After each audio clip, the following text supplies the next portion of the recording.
सब तो पहले तो सारे पत्रकार भरावां का स्वागत है। अज की मीटिंग मेरी प्रधानगी च हुई जिहदे च बड़े अहम फैसले ले गए।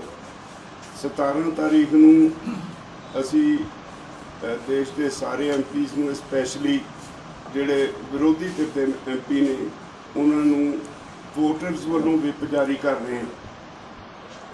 अज तक पार्टियां विप जारी कर दी हैं, वोटर्स का विप असी जारी कर रहे हैं जिहदे च असीं उन्हां नूं कह रहे हैं भी तुसीं इन्ने लंबे समय तो अंदोलन चलदा है, तुसीं ते तुहाडी पार्टी ने मूँह नहीं खोलिया, तुसीं बनदी आवाज़ नहीं उठाई। इस करके 7.5 महीने किसानों नूं अंदोलन बैठिਆਂ ਨੂੰ हो गए। तो असीं तुहानूं हदायत करते हैं कि पार्लीमेंट का सैशन शुरू हो रहा है। अज ये अंदोलन सारी दुनिया के निगाह हेठ है। इस अंदोलन पर बहस हो चुकी हाउस ऑफ कॉमन च, Australia, New Zealand, Canada international human rights commission के ध्यान हेठ है और यूनाइटेड नेशनस इन्हूं वाच कर रहा है। ये अंदोलन सारी दुनिया का अंदोलन हो गया, पर तुहाडी पार्टी ने या तुसीं इहदे ते मूँह नहीं खोलिया। इस करके असी उन्होंने कहा बई जिहड़ा हुण 19 तारीख तो पार्लीमेंट सैशन शुरू हो रहा है, तुहाडे वोटर तुहानूं हदायत करते हैं भी तुसीं पार्लीमेंट जदों जाओगे सब तो पहला काम ये होएगा भी तुसीं किसानां दे जिहड़ा अंदोलन चल रहा है इनूं हल कराउण वास्ते पार्लीमेंट दे विच होर कोई काम नहीं होण दोगे, पहलां इहदे उत्ते गल करोगे। ते जे तुहानूं वाकआउट तुसीं नहीं करना, क्योंकि वाकआउट करके तुसीं रूलिंग पार्टी नूं खुला समा दे दिंदे हो जो मर्जी करन। ये भी नोटिस च लिखिआ है कि जे तुहानूं सस्पेंड कर दिता जाए स्पीकर या चेयरमैन वालों तां भी तुसीं बाहर नहीं आउणा, फिर भी तुसीं अंदर रह के किसानों की लड़ाई लड़नी है। जे तुसीं ये ना करोगे तो अज असीं भाजपा के लीडरां, भाजपा के MPआं, भाजपा के लोगों का विरोध करते हैं। फिर असीं तुहाडा जिहड़ियां विरोधी पार्टियां ने उन्हां दे भी MPs का, उन्हां दे भी लोगों का फिर उस तरह विरोध करांगे जिस तरह भाजपा के लोगों का असीं कर रहे हैं। तो ये अज फाइनल उहदी वर्डिंग जिहड़ी जारी कर दी गई और 17 तारीख नूं वो जिहड़ा वोटर्स विप है वो जारी हो जाएगा। दूजा मिशन यूपी ते उत्तराखंड, अगला टारगेट साडा जिहड़ा यूपी ते उत्तराखंड दे विच अंदोलन नूं तेज करना है और सरकार नूं सबक सिखाउणा है। उहदे लई असीं 1 ਤੋਂ 25 अगस्त तक सारे ਜ਼ਿਲ੍ਹਿਆਂ ਦੇ ਵਿੱਚ मीटिंगां करांगे। 5 सितंबर नूं मुजफ्फरनगर विच देश भर की एक महापंचायत होएगी। अक्तूबर और नवंबर 2 महीने जिहड़े ने 17 डिवीजनस ने यूपी दियां ते 2 डिवीजनस ने उत्तराखंड दियां, उत्थे असीं डिवीजन लैवल दियां महापंचायतां करांगे। ते 26 जुलाई नूं लखनऊ च प्रैस कॉन्फ्रेंस करके इन्हूं होर अगे तेज करने वास्ते काम करांगे। ये तो अगे एक मता पास करके बहुत ही कड़े शब्दों में 6 फॉर जस्टिस उन्होंने जी एक वीडियो जारी की है, उसकी निंदा की है, जिद उन्होंने कहा कि असी किसान अंदोलन च किसानों के नाल जावांगे, जे इन्होंने कोई गिरफ्तार करूँ तो असी उसका विरोध करांगे। तो पार्लीमेंट से असी जिहड़े खालिस्तान के झंडे लैके जावांगे, किरपाना लैके जावांगे, पार्लीमेंट से कब्जा करांगे। उन्होंने इस कार्रवाई का सख्त नोटिस लिया गया और यदी सख्त निंदा की गई और असी इतों सगों चौकस हो गए। जिहड़ियां फोर्सिस ने सानूं 26 जनवरी नूं साडे अंदोलन नूं ढाल आई सी, उदों वो फोर्सिस हुण फिर एक्टिव ने। असी लोगों नूं चौकस करदे, किसी की गल नहीं सुननी। साडा अंदोलन पूरा शांतमई होएगा। उहदे विच असी तय कीता है बई 22 जुलाई तो 13 अगस्त तक जो पार्लीमेंट का सैशन चलेगा, जिदन भी वर्किंग डे होएगा, पार्लीमेंट का सैशन होएगा, 200 मैंबरों का जत्था हर रोज़ पार्लीमेंट वाल कूच करेगा। असी गिरफ्तारी देने लिए नहीं, ये सरकार की इच्छा वो की करती है, किवें बिहेव करती है। असी उत्थे जाके पार्लीमेंट के अगे अपना केस रखांगे, असी उत्थे धरना देंगे। ਇਹਦੇ ਵਿੱਚ 2 दिन 26 तारीख ਨੂੰ 8 महीने हो जाएंगे तो 9 अगस्त ਨੂੰ ਜਿਹੜੀ क्विट इंडिया मूवमेंट के याद ਵਿੱਚ महिलावां ਦੇ जत्थे ਜਿਹੜੇ ਨੇ ਉਹ ਜਾਣਗੇ। ਤੇ ਇਹ ਤੋਂ ਇਲਾਵਾ एक ये भी फैसला किया कि ਅੰਦੋਲਨ ਨੂੰ ਕੋਈ ਗੜਬੜ ਨਾ ਅੰਦੋਲਨ 'ਚ ਕਰ ਸਕੇ, ਉਹਦੇ ਲਈ ਅਸੀਂ ਜਥਿਆਂ ਦੀਆਂ ਲਿਸਟਾਂ ਪਹਿਲੇ ਹੀ ਸਾਰੇ ਜ਼ਿਲ੍ਹੇ ਤੋਂ ਮੰਗ ਲਈਆਂ ਗਈਆਂ। ਹਰੇਕ ਜਿਹੜਾ ਜਥੇ 'ਚ ਕਿਸਾਨ ਜਾਏਗਾ ਉਹਦੇ ਗਲ ਦੇ ਵਿੱਚ ਇੱਕ ਆਈਡੈਂਟੀ ਕਾਰਡ ਹੋਏਗਾ, ਇੱਕ ਲਿਸਟ ਸਾਡੇ ਕੋਲ ਹੋਏਗੀ। ਬਾਹਰੋਂ ਬੰਦੇ ਨੂੰ ਕਿਸੇ ਨੂੰ ਅਲਾਉ ਨਹੀਂ ਕੀਤਾ ਜਾਊਗਾ। ਸਾਡੀ ਆਪਣੀ ਸਿਕਿਉਰਿਟੀ ਦੇ ਵਿੱਚ ਜਥੇ ਜਾਣਗੇ ਤੇ ਪਾਰਲੀਮੈਂਟ ਸਟਰੀਟ ਜਾ ਕੇ ਉਹ ਪਾਰਲੀਮੈਂਟ ਦੇ ਅੱਗੇ ਆਪਣਾ ਮੁਜ਼ਾਹਰਾ ਕਰਨਗੇ। ਇਹ ਅਸੀਂ ਫੈਸਲੇ ਕੀਤੇ ਹੈ। ਇੱਕ ਫੈਸਲਾ ਇੱਕ ਅਸੀਂ ਇਸ ਗੱਲ ਦੀ ਅੱਜ ਸਖਤ ਨੋਟਿਸ ਲਿਆ। ਪਹਿਲੀ ਵਾਰੀ ਹੋਇਆ ਇਤਿਹਾਸ ਵਿੱਚ ਸਿਰਸੇ 'ਚ ਹਰਿਆਣਾ ਸਰਕਾਰ ਨੇ 2 ਕਿਸਾਨਾਂ ਦੇ ਖਿਲਾਫ ਦੇਸ਼ ਧਰੋਹੀ ਦੇ ਕੇਸ ਦਰਜ ਕੀਤੇ ਨੇ। ਤੇ ਇੱਕ ਅਸੀਂ ਅੱਜ ਜਿਹੜਾ ਹਰ ਰੋਜ਼ ਚੜੂਨੀ ਸਾਹਿਬ ਦੇ ਪੋਲੀਟੀਕਲ ਹੋਣ ਦੇ ਬਿਆਨ ਆਈ ਜਾ ਰਹੇ ਸੀ ਪੰਜਾਬ ਦੇ ਲੋਕਾਂ ਨੂੰ ਮਿਸ਼ਨ ਪੰਜਾਬ ਦੇ ਨਾਂ ਹੇਠ, ਇਸ ਵੇਲੇ ਅਸੀਂ ਮੋਰਚਾ ਲੜ ਰਹੇ ਹਾਂ। ਇਸ ਵੇਲੇ ਕੋਈ ਰਾਜਨੀਤੀ ਨਹੀਂ ਕਰ ਰਹੇ। ਬਾਰ-ਬਾਰ ਕਹਿਣ ਦੇ ਬਾਵਜੂਦ ਉਹ ਫਿਰ ਅਸੀਂ ਉਹਨਾਂ ਦੇ ਬਿਆਨ ਕੰਡੈਮ ਕਰਦੇ ਰਹੇ, ਉਹ ਫਿਰ ਬਿਆਨ ਦਿੰਦੇ ਰਹੇ। ਅੱਜ ਉਹਨਾਂ ਦੀ ਇਸ ਕਾਰਵਾਈ ਲਈ ਅਸੀਂ 7 ਦਿਨ ਲਈ ਉਹਨਾਂ ਨੂੰ ਸਸਪੈਂਡ ਕੀਤਾ ਹੈ ਔਰ 7 ਦਿਨ ਕੋਈ ਬਿਆਨ ਨਹੀਂ ਦੇ ਸਕਣਗੇ, ਸਟੇਜ 'ਤੇ ਨਹੀਂ ਜਾ ਸਕਣਗੇ। ਇੱਦਾਂ ਦੀ ਉਹਨਾਂ 'ਤੇ ਪਾਬੰਦੀ ਲਾਈ ਹੈ। ਤੇ ਅੱਜ ਦੇ ਇਹੀ ਫੈਸਲੇ ਨੇ। ਮੈਂ ਬੇਨਤੀ ਕਰਾਂਗਾ sir Prem Singh Pangu, advocate Punjab Haryana high court, ਸਾਡੇ ਲੀਡਰ ਨੇ ਕਿਸਾਨ ਜਥੇਬੰਦੀ ਦੇ, ਜਿਹੜੇ ਸੈਡੀਸ਼ਨ ਦੇ ਕੇਸ ਨੇ ਉਹਦੇ ਬਾਰੇ ਕੁਝ ਕਹਿਣਾ ਚਾਹੁੰਦਾ।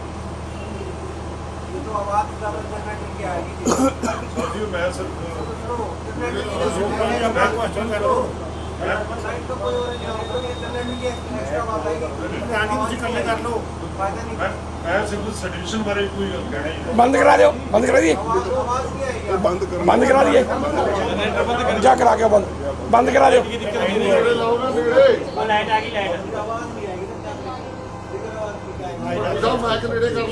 ਤੁਸੀਂ ਆਪ ਦੀ ਲੈਟਰ ਲਾ ਦਿਓ।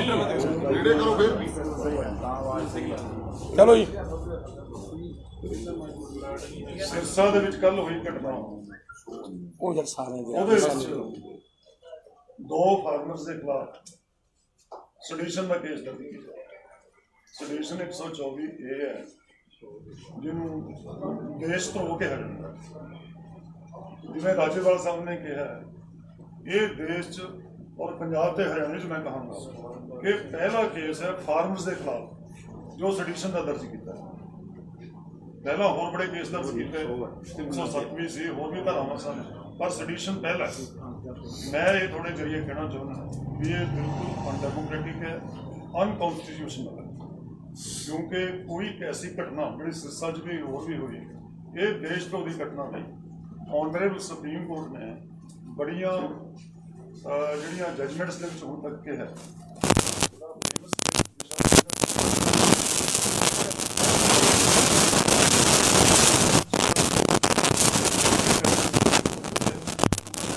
स्वामी का केस सुनते कस्टडी डेथ हुई, बेटी 4 ईयर तो बोर्ड सी, वो छत्तीसगढ़ के जंगल में जमीन की रखी करता सी, पूरा नहीं पढ़ता सी, उन्होंने बेल नहीं दी गई करके केस की सुनवाई करते हुए अपनी जज तक जनरल उन्होंने कहा मर्डर ऑफ डाइसेंट कि कोई अलग विचार रखना ये कोई सडिशन नहीं। दिशावली के केस नताशा के case in so many cases supreme court कह चुकी है, पर फिर भी जी सरकार है वो इन्होंने धारावां की गलत इस्तेमाल कर रही है और उन्होंने फार्मर्स के खिलाफ, लोगों के खिलाफ जोड़े अपने हकों लिए लड़ते हैं, ये धारावां से लाइया जा रही हैं जड़ियाँ केवल देश के खिलाफ कोई जंग का ऐलान करे, कोई देश विरोधी एक्टिविटी भी उन्होंने पर लगती है, फार्मर्स के नहीं लगती। सो असीं संयुक्त किसान मोर्चे इसका सख्त नोटिस है और स्ट्रांगली इसको कंडेम करते हैं कि बिल्कुल उन्होंने केस वापस होना चाहिए। ये भी शिकायत देखिए, आज जो एक महत्वपूर्ण फैसला लिया गया मिशन यूपी और उत्तराखंड, उसको लेके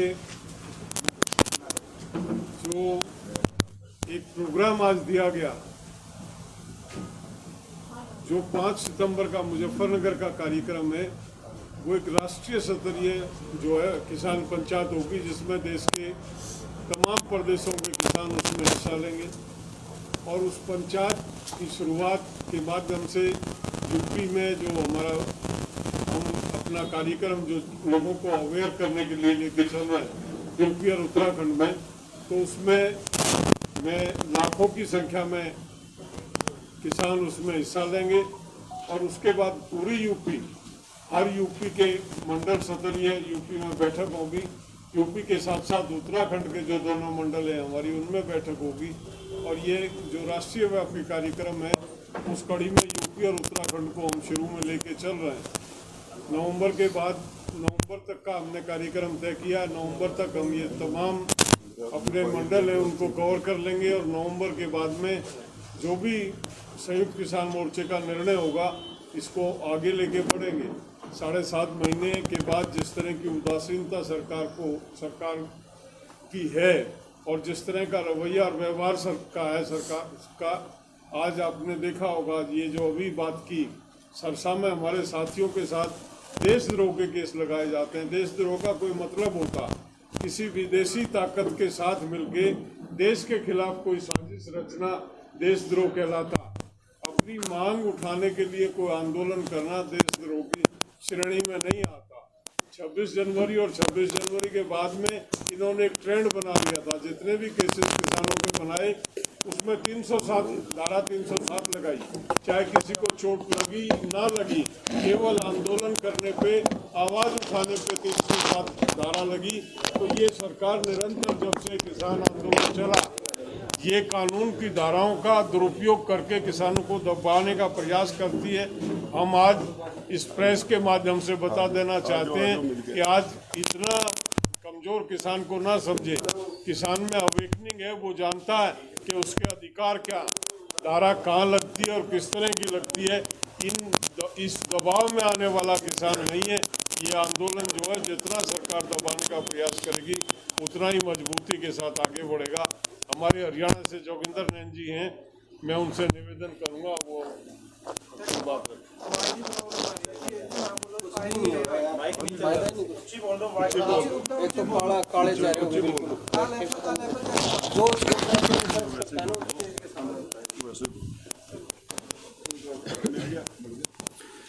मैं जोगिंदर घासीराम नैन, प्रदेश अध्यक्ष भारतीय किसान यूनियन हरियाणा। मैं हरियाणा प्रदेश की सरकार की जो लगातार कारगुजारियाँ 7.5-8 महीने से हो रही हैं उन पर थोड़ा प्रकाश डालूंगा। जो संसद का कार्य था वो मेरे सीनियर साथियों ने बता दिया आप सब साथियों को। हरियाणा प्रदेश के अंदर लगातार 5-6 दिन से, पिछले जो 5-6 दिन का कार्यकाल है वो जजप्पा और भाजपा की सरकार के द्वारा हरियाणा के अंदर जो किसान आंदोलन में सक्रिय भूमिका निभा रहे हैं उनके ऊपर, किसान साथियों के घरों के ऊपर भी दबिश दी जा रही है इस आंदोलन के दौरान। और जो किसान साथी हमारे, हम ये कहते हैं खुले मन से, आप मीडिया के माध्यम से, अगर हमारे किसी किसान साथी के द्वारा कोई ऐसी हरकत की गई है तो हम उसको सज़ा देने के हक में है। किसान साथियों के द्वारा कोई ऐसी हरकत नहीं की गई, लेकिन जो गाड़ियों के शीशे तोड़ने की बात आती है या गाड़ियों का कोई भी नुकसान पहुंचाने का काम किया जाता है, उस पर जो धारा 124 की लगाई गई है सरसा के अंदर, और जो भिवानी हिसार के अंदर, आज रोहतक के अंदर भी हमारे किसान साथियों के द्वारा जो प्रदर्शन किया जा रहा है, उसको लेकर के हरियाणा प्रदेश की सरकार लगातार हमारे किसान साथियों के ऊपर दबिश बनाने का जो काम कर रही है। हम पहले भी कह चुके हैं कि लगातार 7.5 महीने से हरियाणा प्रदेश का पूरा किसान शांतिमय तरीके से अपने इस किसान आंदोलन की अहम भूमिका निभा रहा है, जो दिल्ली के चारों तरफ लगा हुआ है। और जो बात है आने वाली 22 तारीख के लेकर, उसमें भी सभी साथियों को स्पष्ट कर दिया गया है कि जो भी मेरे को किसान साथी हरियाणा का सुन रहा है, मैं उनसे भी अपील करना चाहता हूं कि वो एक अपना पासपोर्ट साइज फोटो, आधार कार्ड की कॉपी अपना जिला अध्यक्ष, ब्लॉक अध्यक्ष या अपने सीनियर किसान नेताओं के माध्यम से पहुंचाए। कोई भी किसान साथी ऐसा कार्य नहीं करना चाहता जिससे संसद के द्वारा कोई अवरुद्ध पैदा हो। हम अपनी आवाज़ को अंदर वकील अपने MP MLA उठाएंगे और बाहर किसान साथी अपना पूर्ण रूप से आवाज़ उठाएगा। जय जवान जय किसान साथी। कोई नहीं हो जाएगा यार, फिर आवाज नहीं आएगी, फॉलो आ रही है साडी भाई, आवाज नहीं आएगी, वीडियो क्वालिटी साडी फॉलो भाई, फिर हम करते मना, हमारे को मना। हाँ भी साथियों, 17 तरीक को ਅਸੀਂ 5-5 ਜਥੇ ਦੀਆਂ ਲਿਸਟਾਂ ਸਾਰੀਆਂ ਜਥੇਬੰਦੀਆਂ ਤੋਂ ਮੰਗਾ ਲਈਆਂ। 17 ਤਰੀਕ ਨੂੰ ਸਾਨੂੰ ਲਿਸਟਾਂ ਦੇ ਦੇਣਗੇ, ਬਾਕਾਇਦੇ ਉਹਦਾ ਐਂਟਰੀ ਕਾਰਡ ਸਾਰਾ ਕੁਝ ਦੇਣਾ ਹੈਗਾ। ਉਸ ਅਸੀਂ ਫੈਸਲੇ ਕੱਲ ਸਾਡੀ 32 ਜਥੇਬੰਦੀਆਂ ਦੀ ਮੀਟਿੰਗ ਹੋਈ ਸੀ ਪੰਜਾਬ ਦੀ, ਕਿਉਂ ਮਿਸ਼ਨ ਪੰਜਾਬ ਵੀ ਦੀਂਦਾ ਸਾਡੇ ਸਾਹਮਣੇ, ਪਰ ਇੱਕ ਫੈਸਲਾ ਕਰਿਆ ਸੀ 32 ਜਥੇਬੰਦੀਆਂ ਨੇ, ਭਾਰਤੀ ਜਨਤਾ ਪਾਰਟੀ ਦਾ ਪੂਰਾ ਵਿਰੋਧ ਕੀਤਾ ਜਾਊਗਾ। ਜਿੱਥੇ ਵੀ ਜਾਣਗੇ ਕਾਲੇ ਝੰਡੇ ਦਿਖਾਏ ਜਾਣਗੇ, ਨਾਅਰੇ ਲਾਏ ਜਾਣਗੇ, ਪਰ ਇਹ ਸਾਡਾ ਕੋਈ ਪ੍ਰੋਗਰਾਮ ਨਹੀਂ ਕਿਸੇ ਨਾਲ ਹੱਥੋਂ ਪਾਈ ਕਰੀਏ। ਇਹ ਸੰਯੁਕਤ ਮੋਰਚੇ ਦਾ ਕੋਈ ਪ੍ਰੋਗਰਾਮ ਨਹੀਂ। ਅਕਾਲੀ, ਕਾਂਗਰਸੀ, ਆਮ ਪਾਰਟੀ ਵਾਲੇ, ਕਾਮਰੇਡ, ਉਹਨਾਂ ਦਾ ਕੋਈ ਵਿਰੋਧ ਨਹੀਂ ਕੀਤਾ ਜਾਊਗਾ।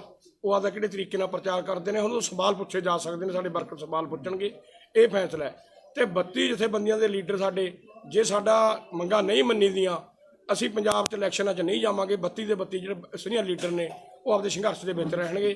ਉਹ ਕੋਈ ਮਗਰ ਲੜਦਾ ਪੰਜਾਬ ਵਿੱਚ ਆਪਦੀਆਂ ਇਲੈਕਸ਼ਨ ਲੜੀ ਜਾਵੇ, ਪਰ ਇਹਨਾਂ ਲੀਡਰਾਂ 'ਚੋਂ ਪੰਜਾਬ 'ਚ ਕੋਈ ਨਹੀਂ ਜਾਊਗਾ। ਜੱਜ ਕੇ ਇੱਥੇ ਖੜਾਂਗੇ।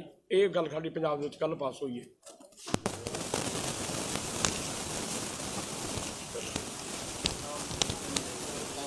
ਭੋਗ ਸਿੰਘ ਮਾਨਸਾ, ਪ੍ਰੈਜ਼ੀਡੈਂਟ ਭਾਰਤੀ ਕਿਸਾਨ ਯੂਨੀਅਨ ਮਾਨਸਾ। ਜੋ ਪੰਜਾਬ ਦੇ ਵਿੱਚ ਹਾਲਾਤ ਪੈਦਾ ਕੀਤੇ ਜਾ ਰਹੇ ਨੇ, ਉਹਨਾਂ ਦੇ ਮੱਦੇਨਜ਼ਰ ਅਸੀਂ ਸਾਰੇ ਪੰਜਾਬ ਦੇ ਲੋਕਾਂ ਨੂੰ ਬੇਨਤੀ ਕੀਤੀ ਹੈ ਕਿ ਜੋ ਕਿਸਾਨਾਂ ਦੀਆਂ ਸਮੱਸਿਆਵਾਂ ਨੇ, ਕਿਸਾਨਾਂ ਦੀਆਂ ਮੰਗਾਂ ਨੇ, 3 ਕਾਲੇ ਕਾਨੂੰਨ ਰੱਦ ਕਰਨੇ, MSP ਦਾ ਗਰੰਟੀ ਕਾਨੂੰਨ ਬਣਾਉਣਾ ਔਰ ਸਾਰੀਆਂ ਫਸਲਾਂ ਦੀ ਖਰੀਦ ਕਰਨੀ, ਬਿਜਲੀ ਐਕਟ ਆ ਜਿਹੜਾ ਵਾਪਸ ਕਰਨਾ, ਪ੍ਰਦੂਸ਼ਣ ਐਕਟ ਵਾਪਸ ਕਰਨਾ, ਤੇਲ ਦੀਆਂ ਵਧੀਆਂ ਕੀਮਤਾਂ ਰੋਕਣ ਵਾਸਤੇ ਜਿਹੜਾ ਹੈਗਾ ਉਹ ਸਾਰੇ ਅਸੀਂ ਲੋਕਾਂ ਨੂੰ ਅਪੀਲ ਕੀਤੀ ਹੈ। ਪੋਲੀਟੀਕਲ ਪਾਰਟੀਆਂ ਨੂੰ ਵੀ ਅਪੀਲ ਕੀਤੀ ਹੈ ਕਿ ਉਹ ਪੋਲੀਟੀਕਲ ਏਜੰਡੇ ਨੂੰ ਛੱਡ ਕੇ ਇਸ ਅੰਦੋਲਨ ਦੇ ਤੇ ਕਿਸਾਨਾਂ ਦੀਆਂ ਮੰਗਾਂ ਵੱਲ ਧਿਆਨ ਦੇਣ। ਕਿਉਂਕਿ ਹਜੇ ਜਿਹੜਾ ਹੈਗਾ ਇਲੈਕਸ਼ਨ ਦੇ ਵਿੱਚ ਕਾਫੀ ਸਮਾਂ ਪਿਆ। ਇਲੈਕਸ਼ਨ ਦਾ ਜਦੋਂ ਸਮਾਂ ਆਊਗਾ ਉਦੋਂ ਇਹਨਾਂ ਬਾਰੇ ਸੋਚਿਆ ਜਾ ਸਕਦਾ ਹੈ। ਪਰ ਅੱਜ ਜਿਹੜਾ ਪੰਜਾਬ ਦੇ ਲੋਕ, ਭਾਰਤ ਦੇ ਲੋਕ, ਉਹ ਸਾਰੇ ਦਿੱਲੀ ਦੇ ਮੋਰਚਿਆਂ 'ਤੇ ਬੈਠੇ ਨੇ, ਆਪਣੀਆਂ ਮੰਗਾਂ ਮਨਾਉਣ ਦੇ ਲਈ ਬੈਠੇ ਨੇ, ਆਪਣੇ ਹੱਕ ਸੱਚ ਦੀ ਲੜਾਈ ਲੜ ਰਹੇ ਨੇ। ਇਸ ਲਈ ਇਹ ਜਿਹੜਾ ਹੈਗਾ ਮਹੱਤਵਪੂਰਨ ਹੈ। ਜਿਹੜੀਆਂ ਚੋਣਾਂ ਨੇ ਉਹ ਅਗਲਾ ਜਿਹੜਾ ਹੈਗਾ ਏਜੰਡੇ 'ਤੇ ਆ ਸਕਦੀਆਂ ਨੇ, ਪਰ ਪਹਿਲਾ ਜਿਹੜਾ ਸਾਡਾ ਏਜੰਡਾ ਹੈ, ਪਹਿਲਾ ਜਿਹੜਾ ਸਾਡਾ ਪ੍ਰੋਗਰਾਮ ਹੈ, ਪਹਿਲੇ ਜਿਹੜਾ ਅੱਜ ਸਾਡਾ ਸੰਘਰਸ਼ ਚੱਲ ਰਿਹਾ ਹੈ, ਉਹ ਪਹਿਲ ਦੇ ਆਧਾਰ 'ਤੇ ਅਸੀਂ ਉਹਨੂੰ ਲੜਨਾ, ਜਿੱਤਣਾ ਹੈ।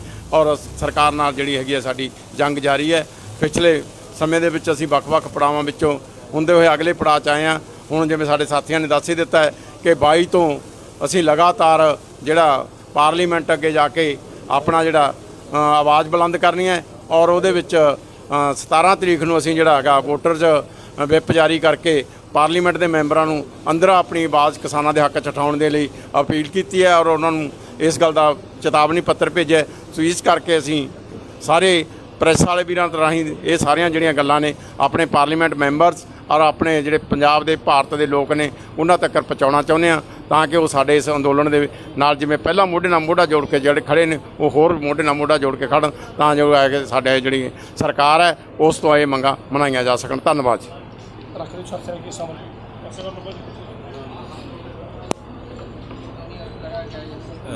प्रहलाद सिंह बारूखेड़ा, प्रदेश अध्यक्ष हरियाणा किसान मंच।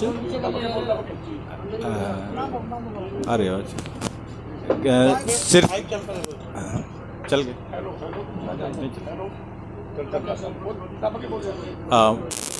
प्रहलाद सिंह बारूखेड़ा, प्रदेश अध्यक्ष हरियाणा किसान मंच।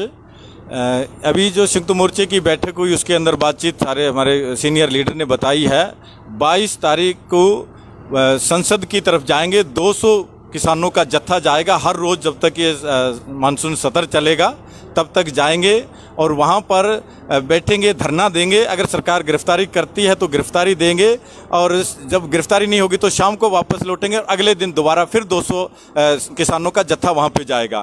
और ये जो सरकार है आंदोलन को तोड़ने के लिए, किसानों को दबाने के लिए तरह तरह के हथकंडे अपनाती रही है। पहले भी किसानों को ये अत्याचार करती रही है। अभी भी सिरसा के अंदर हमारे ऊपर देशद्रोही के मुकदमे इन्होंने लगाए हैं। जो स्पीकर है रणवीर गंगवा, एक संवैधानिक पद के ऊपर होते हुए यूनिवर्सिटी के अंदर जाते हैं। जो यूनिवर्सिटी है वो यूनिवर्सिटी छात्रों के पढ़ने की जगह है, ना कि किसी पार्टी की मीटिंग करने के लिए है। और वो पार्टी की मीटिंगों में जाके एक संवैधानिक पद पे होते हुए भी सभी मर्यादाओं का उल्लंघन करते हैं, असंवैधानिक कार्य करते हैं। मुकदमे दर्ज होने चाहिए तो रणवीर गंगवा पे होने चाहिए जो सरकारी गाड़ी का दुरुपयोग कर रहे हैं। और हमारे ऊपर जो शांतिपूर्ण तरीके से हम वहाँ पे प्रदर्शन कर रहे थे, मेरे नाम से पर्चा है, प्रहलाद सिंह बारूखेड़ा, और एक हमारे बुजुर्ग किसान है जो कम से कम 70 साल उनकी उम्र है, हरचरण सिंह जी, उनके नाम बाई नेम जो है देशद्रोही का मुकदमा दर्ज किया और 100 अन्य लोगों के नाम। हम इनको बता देना चाहते हैं आपके प्रेस के माध्यम से कि ना तो हम इनकी मुकदमों से डरने वाले हैं, ना इनकी गोलियों से डरने वाले हैं, ना इनकी जेलों से डरने वाले हैं। हम देश की बहुत बड़ी लड़ाई लड़ रहे हैं। जब तक ये 3 काले कानून रद्द नहीं हो जाते, MSP खरीद गारंटी कानून नहीं बन जाता, हमारा संघर्ष जारी रहेगा। हम घरों को वापस नहीं लौटेंगे ये 3 काले कानून वापस करवाने से पहले।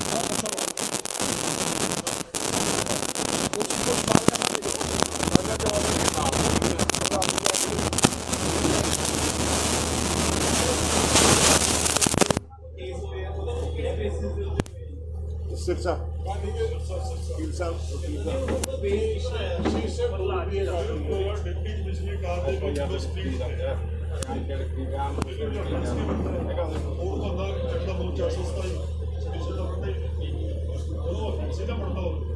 फैसला बनता है क्रिमिनल एक्ट नहीं किया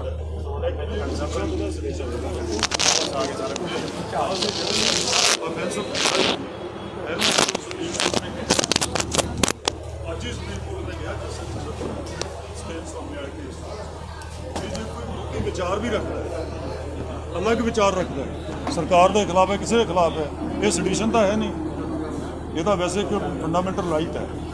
ਹੁਣ ਇੱਕ ਵਿੰਡੋ ਜਿਹੜੇ ਸ਼ੀਸ਼ੇ ਕਾਰ ਦੇ ਟੁੱਟ ਜਾਣੇ ਤਾਂ ਇਹਨੂੰ ਆਪਾਂ ਸੈਡੀਸ਼ਨ ਹੈ, ਦੇਸ਼ ਧਰੋਹ ਕਿਵੇਂ ਕਹਾਂਗੇ।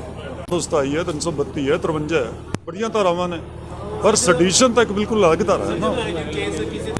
ਦਰਜ ਕੀਤੇ ਜਾਂਦੇ ਆ, ਇੱਕ ਹਰਾਸਮੈਂਟ ਦਾ ਹੁੰਦੀ ਹੈ ਨਾ, ਹੁਣ ਕਿਸਾਨਾਂ ਨੂੰ ਹਰਾਸਮੈਂਟ ਹੋ ਗਈ ਜਿਹੜੇ ਜਿਨ੍ਹਾਂ ਦੇ ਉੱਤੇ ਪਰਚੇ ਦਰਜ ਹੋਏ ਆ, ਸੋ ਉਹਦੇ ਅਗੇਂਸਟ ਕੀ ਕਿਸਾਨ ਵੀ ਪਰਚਾ ਦਰਜ ਕਰ ਸਕਦੇ ਆ ਕਿ ਸਾਡੇ ਨੂੰ ਇਸ ਤਰੀਕੇ ਨਾਲ ਗਲਤ ਤਰੀਕੇ ਨਾਲ ਹਰਾਸ ਕੀਤਾ ਗਿਆ, ਕਾਨੂੰਨ ਦੇ ਆਧਾਰ ਦੇ ਉੱਤੇ ਜੋ ਬਣਦੀ ਕਾਰਵਾਈ ਆ ਉਹ ਕਰਨੀ ਚਾਹੀਦੀ ਆ।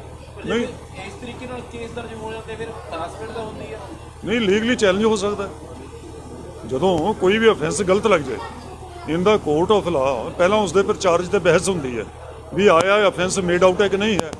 ਜੇ ਅਫੈਂਸ ਮੇਡ ਆਊਟ ਨਹੀਂ, ਹੁਣ ਇਹ ਸਾਡੇ 26 ਨੂੰ ਫਾਰਮਸ ਤੇ ਲੱਗੇ ਆ, 307 ਸੀ, 307 ਦੇ ਵੀ ਕਿਸੇ ਨੇ ਕੋਈ ਸੱਟ ਨਹੀਂ ਮਾਰੀ, ਕੋਈ ਮੈਡੀਕਲ ਐਗਜ਼ਾਮੀਨੇਸ਼ਨ ਨਹੀਂ, ਕੋਈ ਡਾਕਟਰ ਨੇ ਲਿਖੇ ਵੀ ਇੰਜਰੀ ਡੇਂਜਰਸ ਟੂ ਲਾਈਫ ਹੈ, ਤਾਂ ਫਟਾਫਟ ਜ਼ਮਾਨਤਾਂ ਹੋਣਗੀਆਂ ਸਾਰਿਆਂ ਦੀਆਂ, ਕਿਉਂਕਿ ਐਵੀਡੈਂਸ ਹੀ ਕੋਈ ਨਹੀਂ ਸੀ।